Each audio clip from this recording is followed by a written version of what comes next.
A preacher told an old joke about ignorance of the Bible, where someone asked the question, "What are the epistles?" And the answer received is, "They were the wives of the apostles." And there were some laughs, and then the preacher went on with his sermon. However, after the sermon, a woman asked, "Pastor, I didn't get the joke. If they weren't the wives of the apostles, whose wives were they?" One researcher took a short poll, and one of the questions was, "What is Habakkuk?" And some of the answers were, maybe a Jewish holiday, or that sounds like a village in Vietnam. Isn't that a disease of the lower back? So what's worse, ignorance of the Bible, outright rejection of the Bible?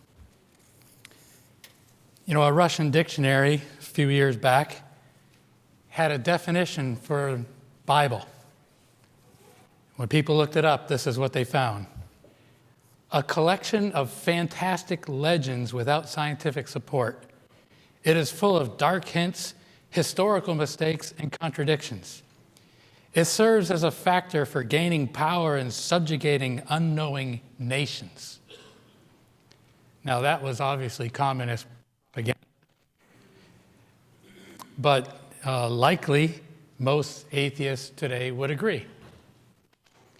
But what say? The Bible, the trustworthy Word of God. You know, most of us wouldn't even be here today if we didn't have confidence in the Scriptures. Isn't that true? But how much do we value the Bible every day? You know, we can come and we can talk about how important the book is, but if we don't crack it for a whole week, what's telling the truth about what we really think and what we believe? How seriously do we study the Bible? Now, why do some books of the Bible seem to be out of order? Have you ever noticed some books don't seem to be where, well, if you were organizing the Bible, you might put them in a different place? Is the Bible organized in any particular way? So let's consider the organization of the Old Testament first. You know, there's 39 books written over a 1,000-year period in the Old Testament. I'd like you to take your Bibles and open to the table of contents.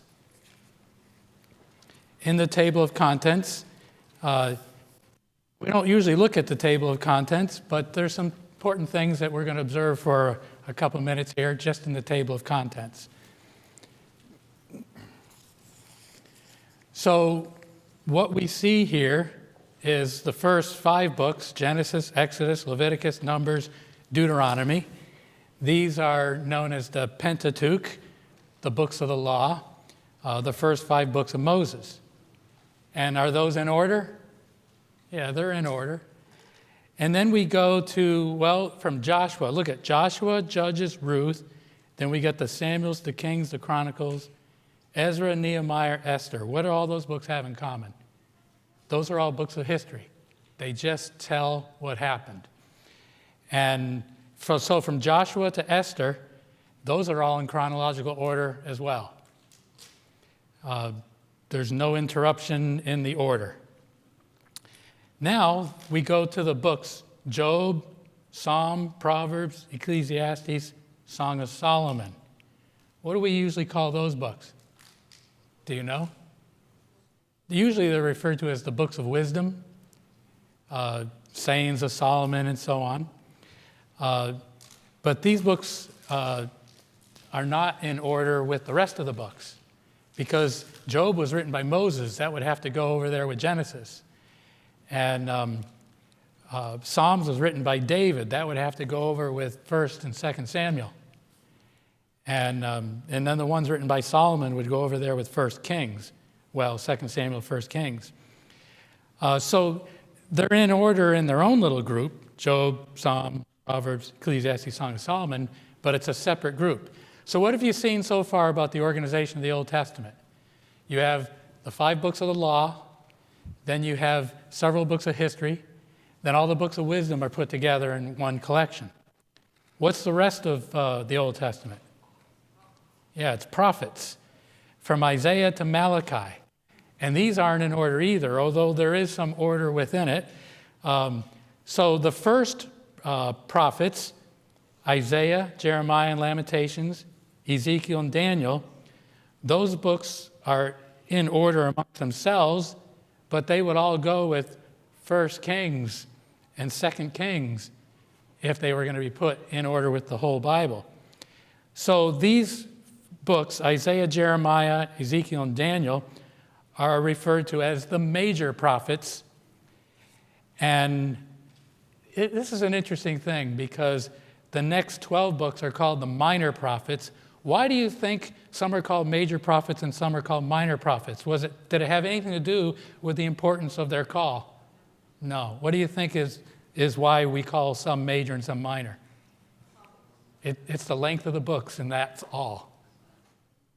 Because during the time of Isaiah, Micah, who we have a very small book, Micah was the one who led a revival among the people.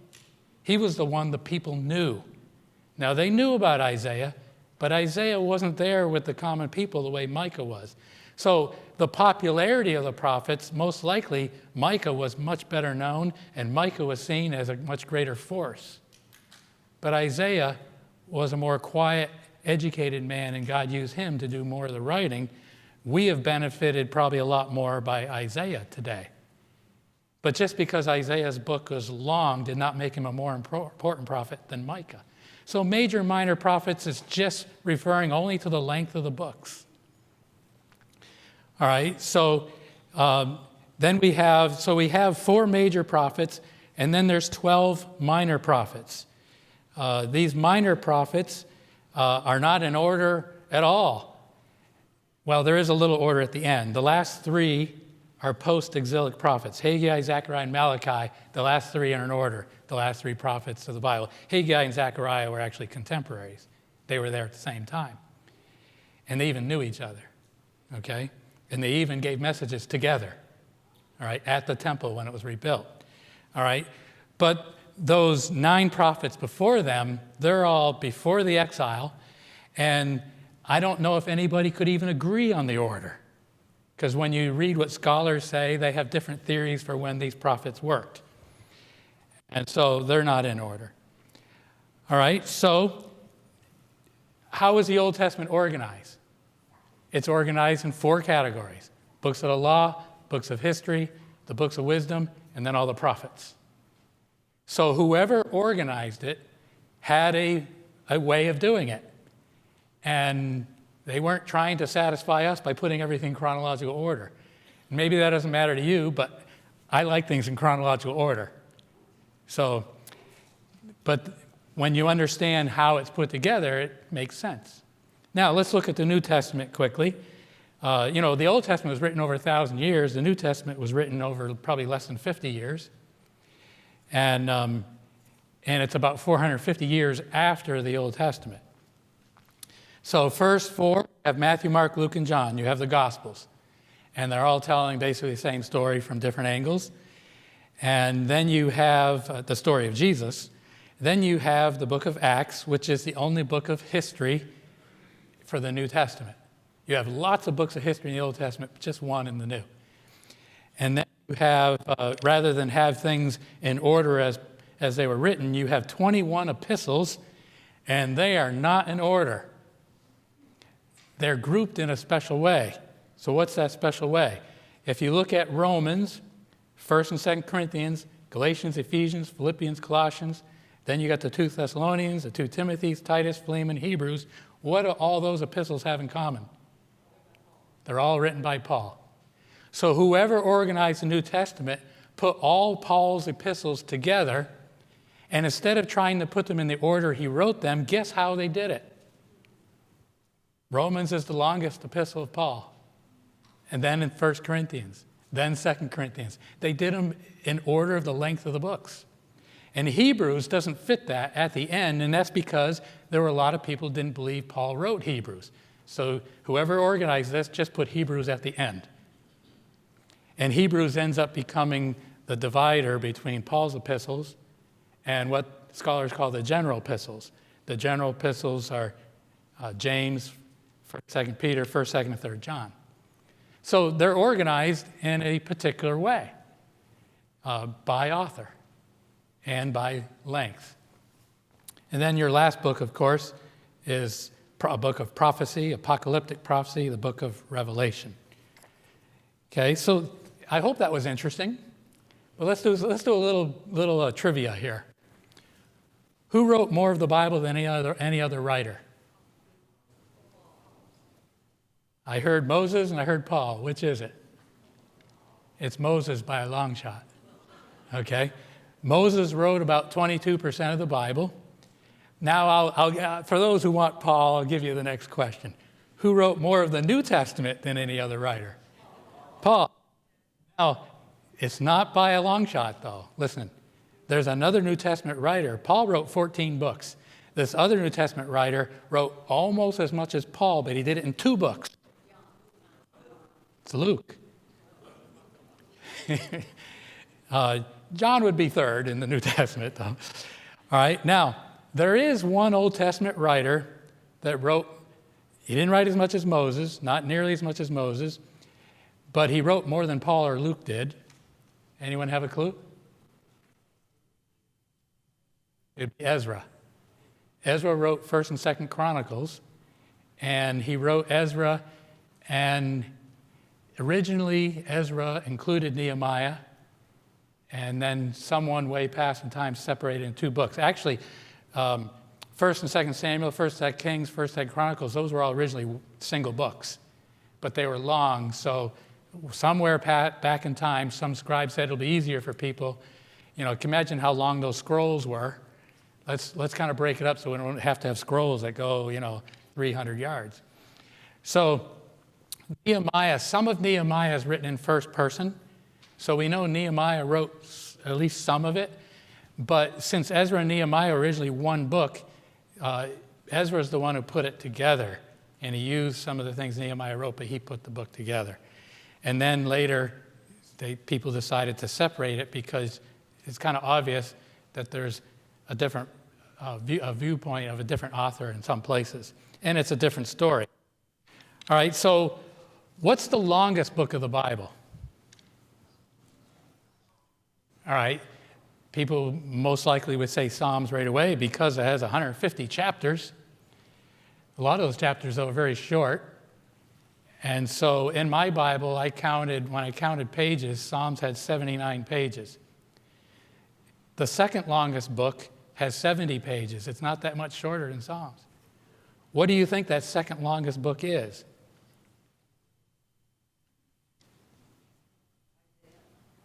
Well, you would think Isaiah because it has 66 chapters, but Jeremiah with 52 chapters is quite a bit longer than Isaiah because Jeremiah has a lot of long chapters. Some of Isaiah's chapters are really short. One of Isaiah's chapters has 4 verses. So, and then before Isaiah comes in, both Genesis and Ezekiel are longer books than Isaiah. So those are, anyway, interesting trivia. So what's the longest book of the New Testament? This one's a little harder to be sure on, right? Revelation's not even close. Revelation chapters are actually short. They actually are quite short. The Gospel of Luke is the longest book in the New Testament. And his book, Acts, is second. When I count pages, Luke was 44 pages, Acts was 42. And Matthew is the close third, and there isn't a close fourth. The Gospel of John is actually quite a bit shorter than the other Gospels, and Mark is even shorter. Anyway, interesting stuff. Now, let's talk for a minute about the type of literature that's in Scripture. When I was a kid, I just thought, what do you mean the type of literature? The Bible's the Bible. That is the literature. Well, there are 6 different genres of writing in the Bible. And 3 of those make up 94% of the Bible. Which do you think is first? Do you want me to give you a multiple choice? All right. You have composition as a writing style. You have narrative as a writing style. I hope you know the difference. And you have poetry as a writing style. Those three make up 94% of the Bible. Which one do you think is by far the most? Yeah, it's narrative. All those books of history are narrative. First, Second Kings, First and Second Samuel, First, Second Chronicles. That's a lot of history there. And then Genesis is pretty much all narrative, and most of Exodus is, and a lot of Numbers is. So there's a lot of narrative. The Gospels are mostly narrative, and the book of Acts is narrative. So that's really important because, we'll come back to that in a minute, why that's so important. All right, so narrative actually is half of the Bible. And, all right, then you got poetry and composition. What do you think next?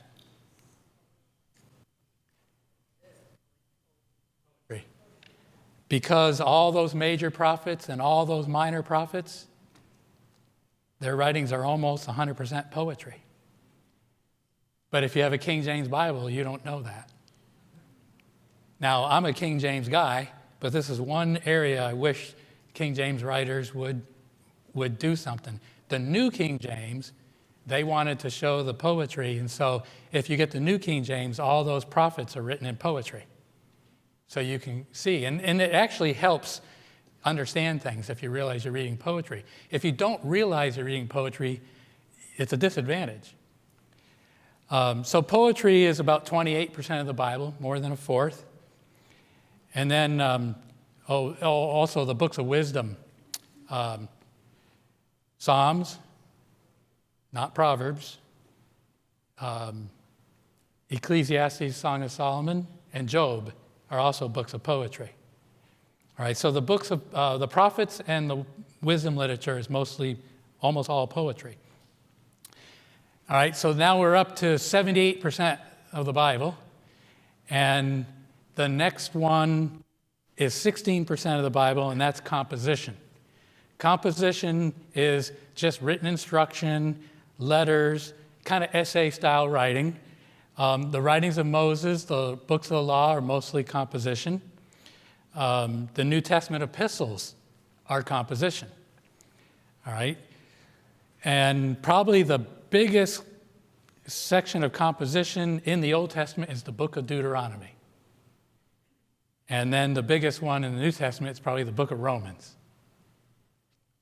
All right? Now, there are three other genres of the Bible. We got 94% there, and these other three only make up the last 6%. So what are they? What have I not included? All right, what kind of prophecy? Apocalyptic prophecy. And so the half of the book of Daniel and the book of Revelation are apocalyptic prophecy, which is a totally different writing style than all the other prophets. A totally different way of interpreting. And it's not very much. It's only 2% of the Bible.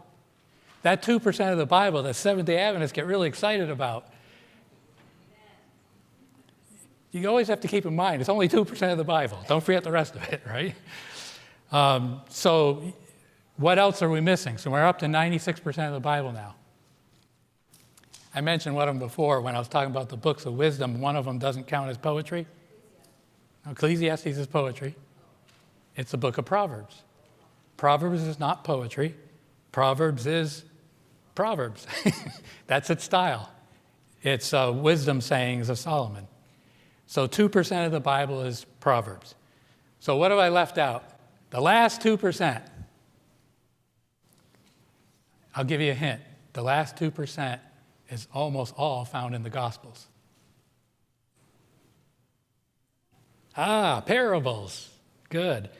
Yeah, about 2% of the Bible is the parables of Jesus.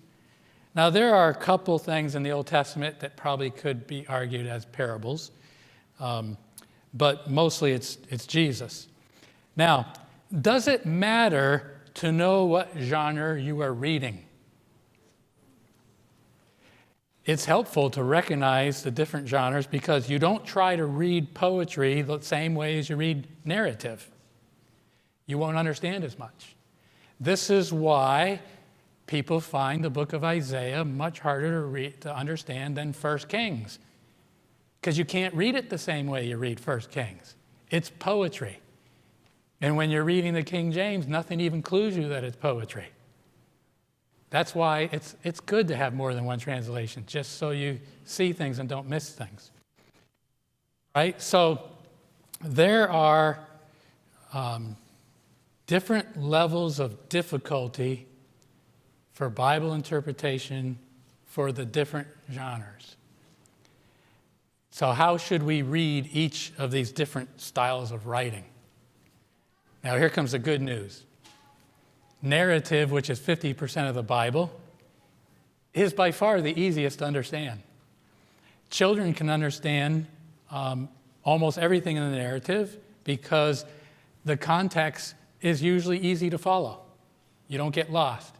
And so you read things in context naturally if you have reading skills, basic reading skills.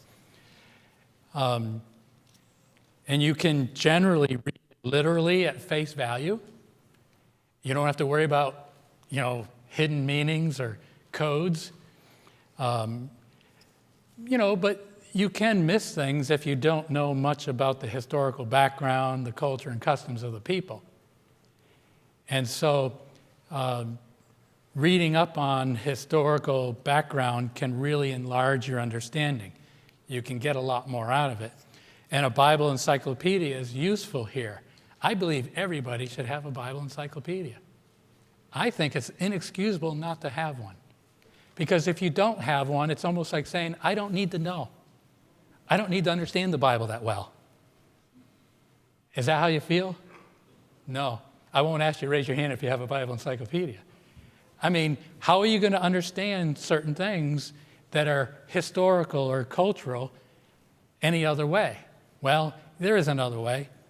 When I was in college, I visited this guy on the farm, and when he was milking the cows, he would listen to Professor Leslie Hardinge work through books of the Bible. And he was just listening to this scholar, and he was learning the Bible background from the scholar. And that's good. But if you're like me, I don't want to just be dependent on a scholar. I want to know it for myself. But you can get it through hearing preachers that give that to you, and from time to time that happens in a sermon. All right, so I strongly recommend Bible encyclopedia. All right, now so narrative is easy, and there are two of those 2% genres are usually pretty easy. Like, for instance, the parables of Jesus. Some of them are very easy, and some are more challenging. Jesus explained some of them to his disciples, and so we benefit from hearing his explanation. So it's not hard. But again, Jesus used the customs and culture of his day in the parables, and so a Bible encyclopedia helped with understanding parables too. Now, when we're dealing with parables, it's important to remember that parables are largely symbolic stories. They're not the same as narrative, right? Things represent things. And even though the parable will have much in it that's true to life, usually there's some symbols of things that represent things. Not every part of the story means something as in an allegory. Like Pilgrim's Progress. Every little detail in Pilgrim's Progress represents something. But in parables, not every detail means something. So sometimes people try to read more into the parable than they should. The key thing with a parable is there's usually just one key point with just enough detail to support it to make it clear. Usually that one point is the main thing you're supposed to get, not dissect everything else. Parables are not meant to be 100% literal. Some are closer to it, to being literal, and some are real far from being literal. All right? Like I said, they're just stories with a point. You're supposed to get the lesson. So let me ask you, I want you to think for a minute. Can you think of a parable, or at least we call it a parable, that's actually 100% literal, as far as we can tell? There is one. The parable of the Good Samaritan. And the parable of the sower, it's all literal, sowing seeds and all that kind of stuff, but it means a lot more than sowing seeds, because the seed represent the gospel truth going to people that receive it in different ways. So there is some literalness to it. How about the wicked husbandman? those wicked vineyard keepers. In the story, they kill the prophets. And then the owner of the vineyard sends his son. And they kill him too, thinking they're going to get the inheritance or something. All right, is there some things about it that feel kind of literal? Yeah, the murder is literal. But is this symbolic? Yeah, because in the end, Jesus says, what's the owner of the vineyard going to do when he comes back and they have killed his son? And the Pharisees said he's going to destroy those wicked husbandmen. And then Jesus quoted a passage from Isaiah that applied to them. They pronounced their own doom. And then he said, the vineyard will be taken from you and given to a nation bearing the fruits thereof. And so the vineyard, the trust of the oracles of God and the message of God was removed from the Jewish nation according to Jesus' prophecy. And it was given to a nation more worthy. And it's really interesting in the New Testament, you know who the nation is that's more worthy? It's people from all different nations that believe in Jesus. In other words, the church is the new Israel. And the people of old Israel can still be part of it.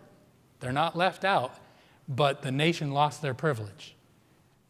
In fact, all the first Christians were Jewish, right? So there's a lot of symbolism in that story. And here's the thing, when you're reading a parable, you got to keep in mind you're looking at symbolism. So when you go to rich man and Lazarus, do you make it literal hell? If you do, Abraham's bosom is pretty big because all of heaven is in his bosom. So it's obviously symbolic, okay? And obviously, when, the rich man is asking if Lazarus can just give him a little drop of water off his finger to relieve his suffering. Could a little drop of water relieve someone's suffering if they're burning? No. So it's symbolic stuff. And so it's really important not to read literally where you shouldn't. Whole false doctrines come out of reading literally where it's symbolic.